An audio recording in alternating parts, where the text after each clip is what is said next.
Hello dear students, welcome back to a YouTube class. So in the previous class we started chapter 4, that is software concepts. In this chapter we are going to study in detail relating to the software concept, that is the meaning of software, types of softwares, what do you mean by operating system and the types of operating system, how the software works, how your operating system works, that all things we'll study in this chapter. So as I told you in the last class only, the weightage of this chapter is there. We'll get 2 questions from this chapter. Totally 2 questions will be asked from this chapter. One question is for 2 marks, another question is for 3 marks. Like this 5 marks weightage is there. Okay. So when we study your computer system, we know that there are totally 3 components in your computer system. That is your hardware, software and users. When these 3 components are combined and combined to each other, then only we can work normally on your computer system. If you have hardware and there is no software and the user, we cannot work it. If you have hardware, software, there is no user to operate on that, then there is no use of your computer system. If there are the users and the hardware, and if it is soft, it won't contain the software, then there is no use of your system. So when all the 3 components are combined together properly, then only we can work and we can perform the different processing and the operations on your computer system. So we had studied already relating to the user. User means we all the human being. For what purpose we want, that purpose we can use the computer. In which all field we want, in that field we can use your computers. The hardware means the machine or the physical equipments or the physical component which are connected to each other to perform some particular task. So in the hardware we had studied in detail relating to your input devices, relating to your output devices and relating to your storage devices. So there will be 3 types of the hardwares we use in your computer.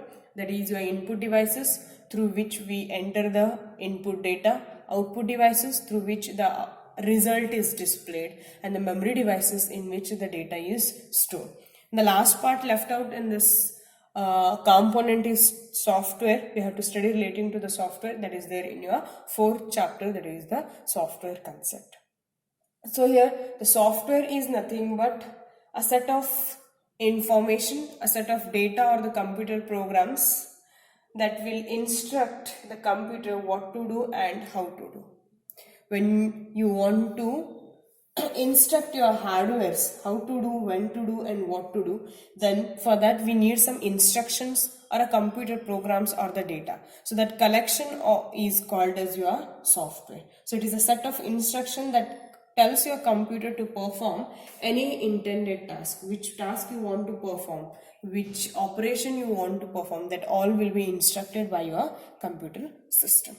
Like this, I had given you 3 different definitions for your computer, for your software. Which one you feel the easier one, for that you can go it.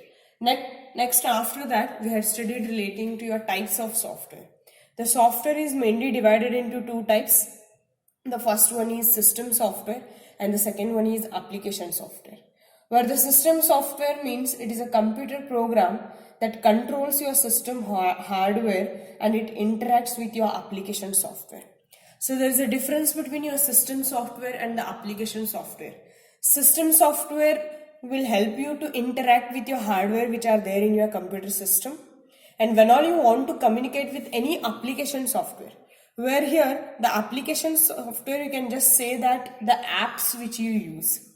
I had given you the example of your mobile phone where Android is your system software and the apps which you use in your mobile phone like WhatsApp, Instagram, Facebook, your Messenger, your VLC, your Max Player or any other gaming apps, all these are your application software. Similarly in your computer, the Windows 7, 8, 10, what all the versions we use, those all will act like your system software, and the application software like your MS Word, VLC Media or your games or your PPT, MS Excel, what all these apps we use, these all will act like your application software. So when you want to use your hardwares and operate on your application software, then the base or the environment is given by your software. That software is called as your system software.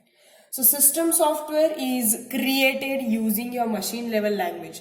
When you want to write or when you want to create this system software, when you want to write the programs for that, the language, the computer language which we use is your machine level language, because here the system software directly interact with your hardware equipments. It will directly interact with your hardware equipments. For that reason, here the programming is done with your machine level languages. Here the system softwares are hardware dependent and not portable. So when you are using system software for a particular hardware or for a particular model of the computer, then it is not necessary that that software is supported by the higher level or the lower level versions of your hardware. So it is machine dependent. What we call it as hardware dependent. Then the next point we have is not portable. Not portable means the software which is there in one computer, we cannot use the same software into another computer. We have to pay for that. And the versions will be differ. Some softwares support for some hardware, some softwares will not support for some hardwares. So we have to do that, we have to concentrate these all the points. Then, so some of the programming languages which we can use to create or develop your system softwares are like assembly language, C programming, C++, Visual C++, Pascal, and many more. Like this, the different programming languages you can use to develop your system software. Here again there are different system softwares we use. Here again we use some different system softwares, that what we call it as, there are three types of the system softwares we'll get. The first one we have is language translators. The second one we have is operating system, and the third one we have is utilities software.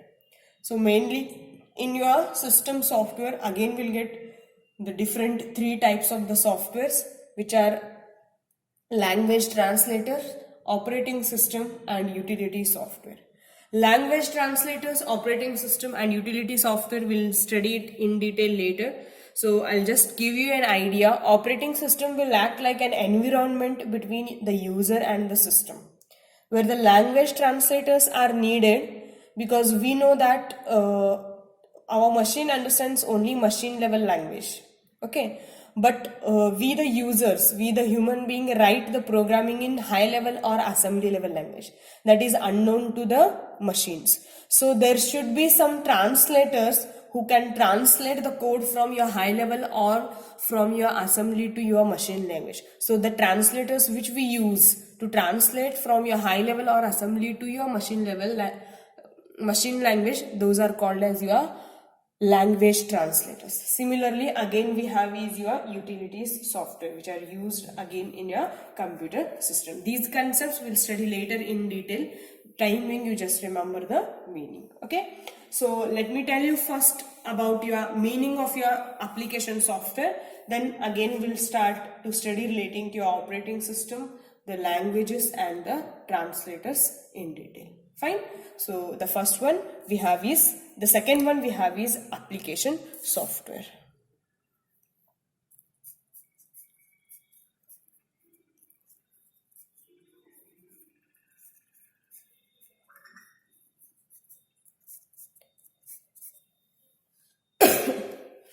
So your application software that has been written to perform a specific job. So these application softwares are used to perform some specific tasks which are needed by the users. It is not relating to a system, but it is relating to your users. For what purpose you want to use, for that purpose these softwares has been created. Those are called as your application software. For example, I want to type for one book, one journal and all, so I use MS Word. It is one software. Okay, I want to do accounting work, then I use a software called as Tally. That is one application software. I want to play the musics, I want to play the videos, I want to watch the movies and all, then I'll get the applications like VLC Media or the MX Player and all. So those all called as your application software. Like that, you will get the different application softwares which are used to perform some specific work which are needed by the users. Then those all are called as your application software. The application software is generally written in high level languages. Your application softwares are generally written, means here the programming is done by your high level language. We don't use here machine level language because these are used for user purpose. जैसे भी user को चाहिए वैसे हम programming कर रहे हैं, तो यूजर अपने को जैसे चाहिए वैसे प्रोग्रामिंग करेगा और जैसे चाहिए वैसे सॉफ्टवेयर क्रिएट करेगा. अभी एग्जांपल ले लो, एटीएम मशीन सबको ऑपरेट कैसे करना है पता है. जाएंगे, अपना कार्ड स्वाइप करेंगे, वो पिन कोड एंटर करने के लिए बताएगा. हम पिन कोड 4 डिजिट का पिन कोड एंटर करेंगे. फिर बाद में कौन सा ट्रांजैक्शन करना चाहिए, विड्रॉ करना है या फंड ट्रांसफर कर रहे हो या सिर्फ आपको अकाउंट में जितने पैसे हो इंक्वायरी करना है, बैलेंस इंक्वायरी करना है. वो ऑप्शन सेलेक्ट करने के बाद वो ऑप्शन से फिर हम वो कनेक्टेड रहेगा, जो ऑपरेशन चाहिए वो कर लेंगे. अगर वो सभी हम मशीन लेवल लैंग्वेज में करेंगे तो इंस्ट्रक्शन भी मशीन लेवल लैंग्वेज में डिस्प्ले होगा और हम वो रीड नहीं कर पाएंगे. हम अगर सॉफ्टवेयर इंजीनियर है, अभी हम सभी सीख रहे हैं CS के बारे में, तो हम जान लेंगे, लेकिन the users, the common human being वो नहीं रीड कर पाएगा. डन. सो इसीलिए जो भी सॉफ्टवेयर क्रिएट करेंगे एप्लीकेशन सॉफ्टवेयर के, वो सभी हाई लेवल लैंग्वेज में होगा, तो इंस्ट्रक्शन सभी इंग्लिश लाइक स्टेटमेंट्स में रह जाएगा. Done. So these all your application softwares are generally written in your high level languages. It focus on your application, not on the computing system.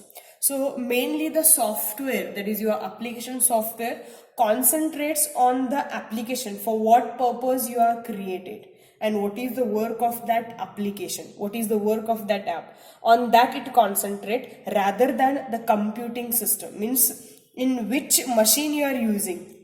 It is unknown to us. It is not necessary to know either you are using that application in your laptop or in your computer, in your Dell computer or in your HP computer. It is unknown to you. The only thing is we are creating this application purpose so that we can perform some work using that app. And so here WhatsApp is created to communication, to chat, to do video call, to share the images. We can post like the status and all. For that purpose, this WhatsApp has been created.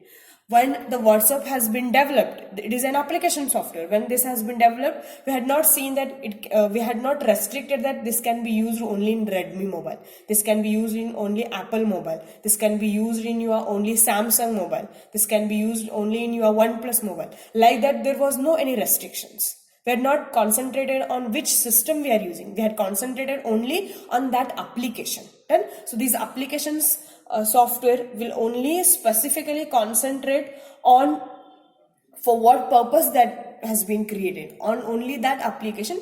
We don't concentrate on that particular computing system.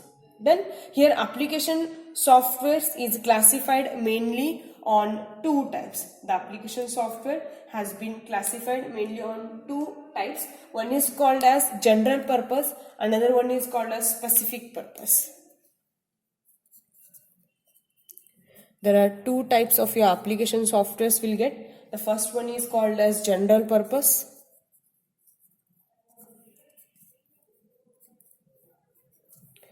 The second one we call it as specific purpose. So if you read the word, you will get to know the meaning. General purpose means generally we can use that application for all the purpose.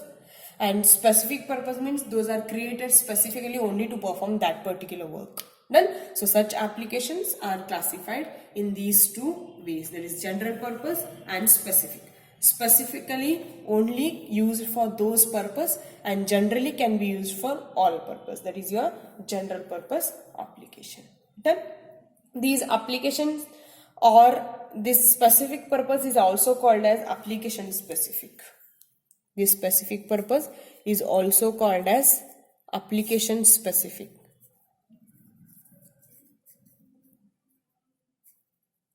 It is also called as application specific. So this application specific software is created to execute an exact task. As I told you that this is used for particularly like special purpose used computers. How we use, no, like that specially only that purpose, only to perform those tasks it has been created. That is your specific purpose software or your application specific software, what we can call it as. It has a limited task, for example accounting software for maintaining your accounts. So some of the accounting softwares are there to maintain just your accounts like Tally and all, where we can perform only accounting related tasks. We cannot perform the general other task in that Tally. Done.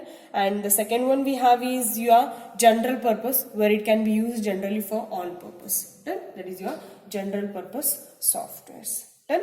So we have these all the things you have to remember relating to your application software. The meaning of application software: we use here high level languages to develop your application software. Some of the features, and there are totally two types of the application software we'll get. One is general purpose and another one is called as your special purpose, or which is also called as again your application specific software. So here you can remember some of the example for your general purpose application is like your Microsoft Office, where we can use this MS Word, MS Excel and all generally for typing, for creating some apps, for some editing and all like that we can use it. Done. So this is all about your application software. Next we'll study we'll see a diagrammatical representation where it will show you the classification of your computer software. It will show you the classification of your computer software. So I'll write the title here, computer software.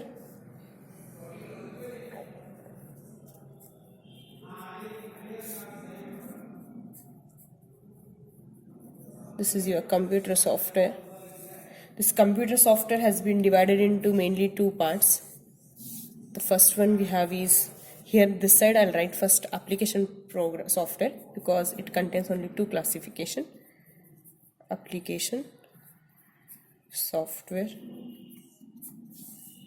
The application software is again divided into two. The first one is application specific or special software, what we call it as application specific,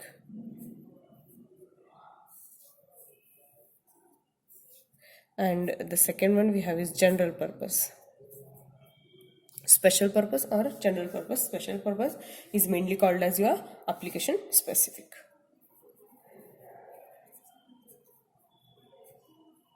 General purpose.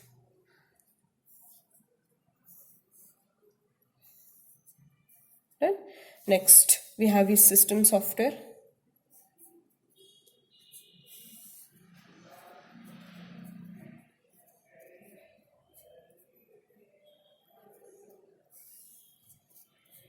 This system software mainly divided into three.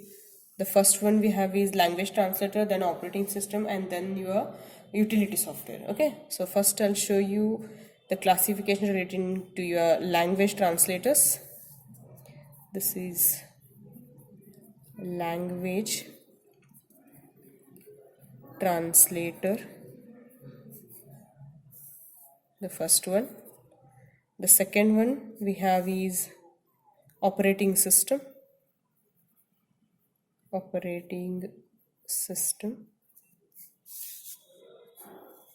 And the third one we have is utility software.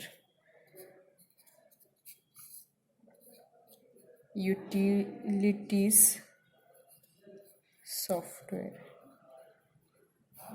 These are the mainly three types of your system software. Okay, so the language translators are again divided into three. The first one is assembler.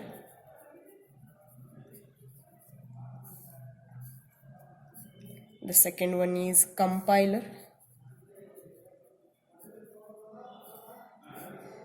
The third one we have is interpreter.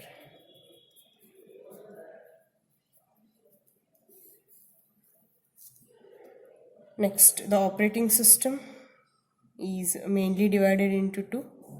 The first one is Linux, that is the examples we have. The second one we have is Windows operating system. Next, in utility softwares, we'll get like antivirus, which is used in computer also and in mobile phone also. Antivirus. And the second one we have is backup software.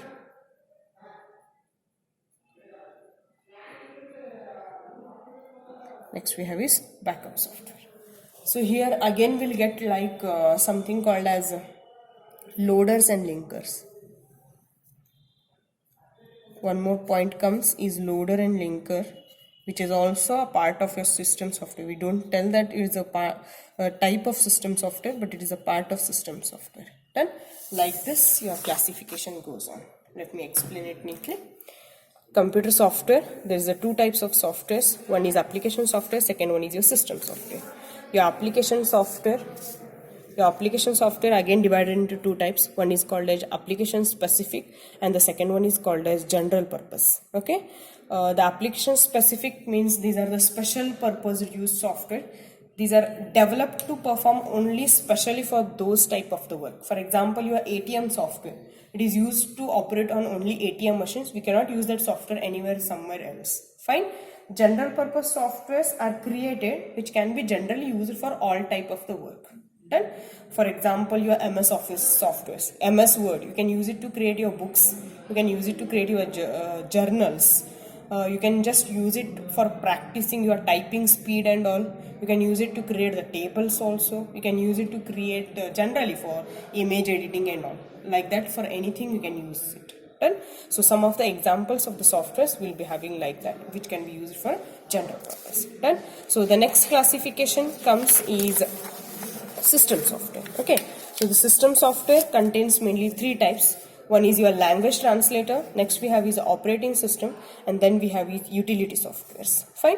Where in the language translators, again we have three types, that is assembler, compiler and interpreter. You can call it as, there are three language translators. Examples also you can write like, the examples for language translators are assembler, compiler and interpreter. Next comes is your operating system. The examples of your operating system is Linux and Windows. Okay, and then comes is your utility softwares are antivirus and backup software. The linker and loaders are also the part of your system software. When you want to load some files or when you want to link some external files to your software, that times we use these loaders and linkers. Those are the part of your system software. Then, like this, we have the classification of your computer software. This part we had studied already. Generally we can use for what purpose and specifically for what purpose we can use those all the application softwares and all, where the system softwares will study from the next class in detail about your language translators, about your operating system and the utility softwares. Right? So today I'll close the class here only because we need a lot of time to understand about your languages and the translators of the languages. I cannot conclude it in a few minutes. Fine. So the other things we'll study in the next class. If you have any doubts regarding to today's class, let me tell me your doubts. I'll clarify your doubts. Thank you.